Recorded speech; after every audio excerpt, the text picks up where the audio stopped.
So I'm sitting here using my hand as a tripod and looking greasy and filthy, here to talk about beauty.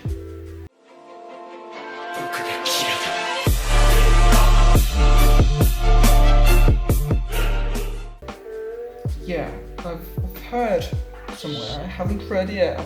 Listen, I'm smart, okay? But I haven't read it yet, but I've heard somewhere that Socrates talked about the sublime and the beautiful, and this is a subject I want to touch on. And so he basically said that somehow the sublime would be one step ahead of beauty. It would be like the next level. And what I have found is that how the sublime is defined.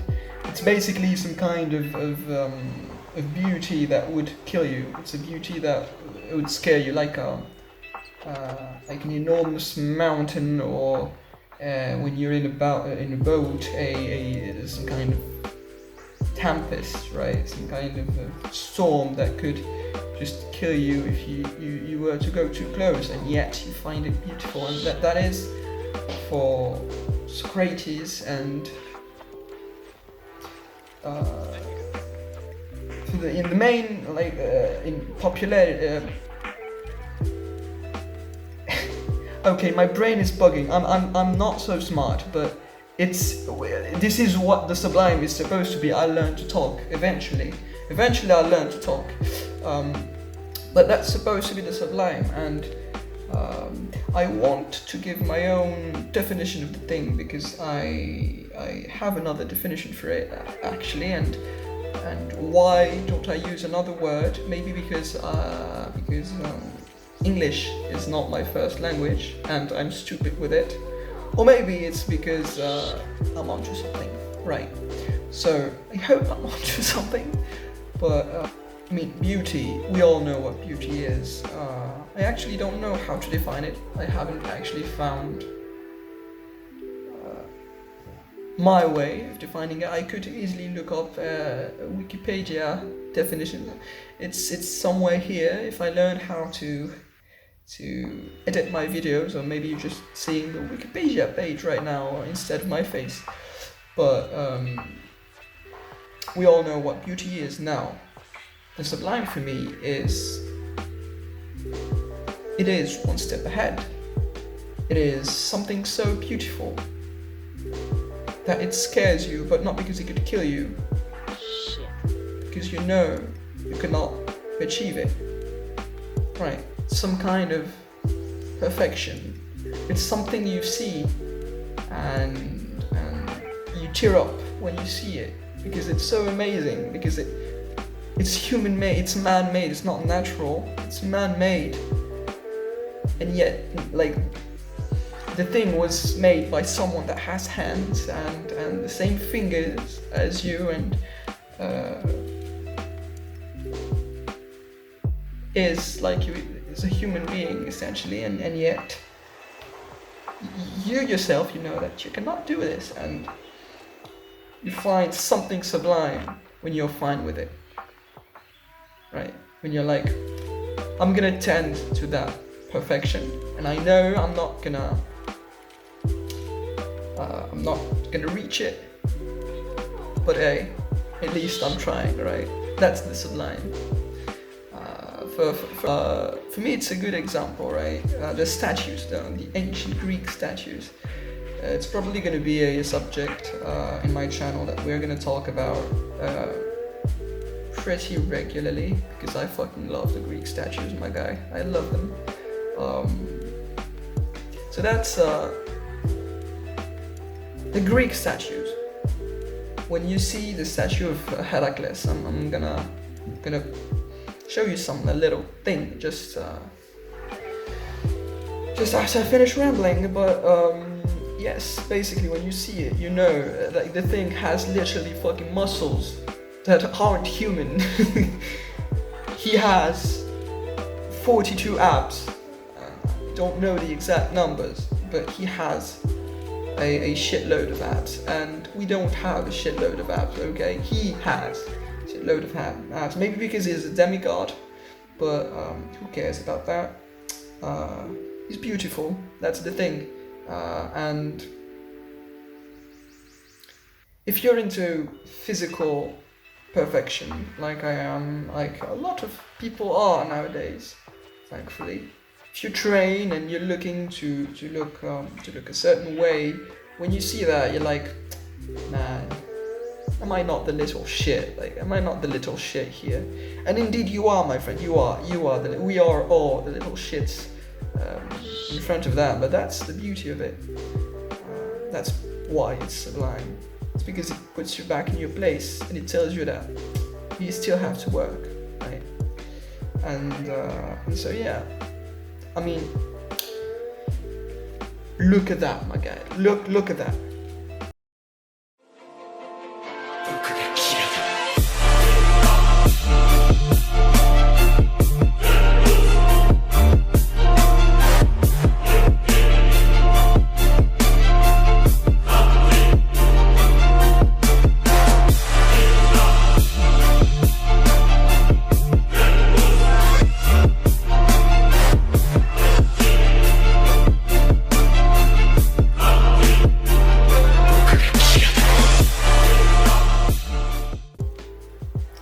That's the sublime. The feeling you just got, that's what the sublime is for me.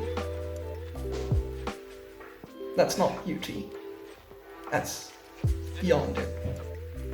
And I'm not gonna call it perfection because it's not perfection. Like, we don't know what perfection is, but it's pretty goddamn close.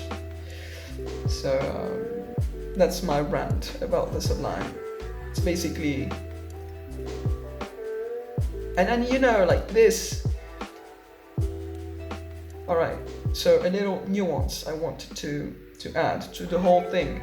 It's that basically the sublime is 2 or 3 parted, right? The first part is that you see Heracles and you know you cannot look like him, and so that makes you sad. But that like it, there's stars in your eyes basically when you look at it, but you know you cannot reach it.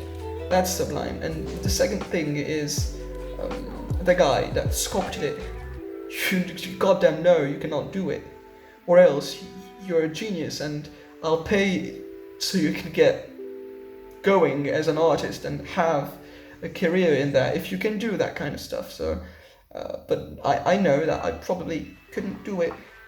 I never tried, and maybe if I get some training I can come close, but I'm humble enough to say that I probably cannot do it in that perfection. That's another part of the sublime, is that you know that perfection that the human being, that humankind cannot achieve, was created by another guy and was achieved indirectly by another guy. Isn't that amazing? Isn't that amazing? That we achieve perfection even if it isn't direct. And maybe the beautiful thing is that it's not direct. You know, maybe we should strive in that. Be happy about the fact that we aren't perfect directly, but we can find a way to mirror perfection. Something like that, I don't know. Do you think that's how Michelangelo felt when he finished one of his sculptures? Maybe. Or maybe, as all artists, and I can say that by experience, maybe he thought it wasn't perfect enough. Even the David, maybe when you looked at it, maybe he knew inside of him, way deep, he knew that he could do better and he wasn't really happy with it. I wouldn't be surprised. That's like, I feel like that's a key trait of an artist, right? It's to never be satisfied with what you do, even if it's pretty damn beautiful.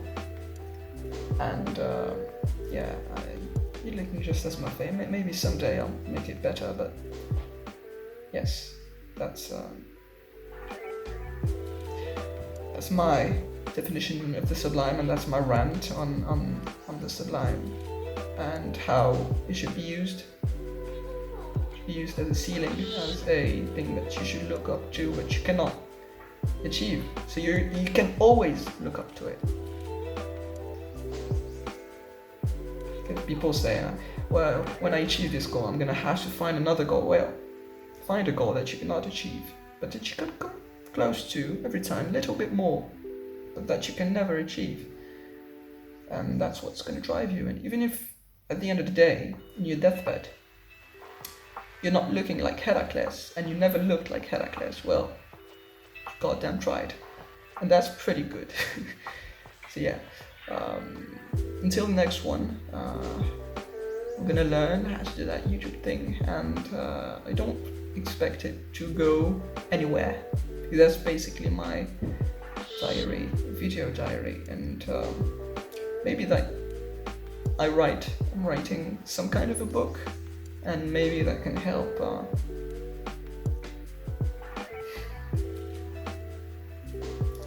make my ideas reach a bit further. That would be great. So yeah, thank you for watching, and consider subscribing if you enjoyed it, if you want to see more of my face, and if you don't, then tell me why down in the comments, and I'll make sure to listen to what you have to say. But yeah, have a good one.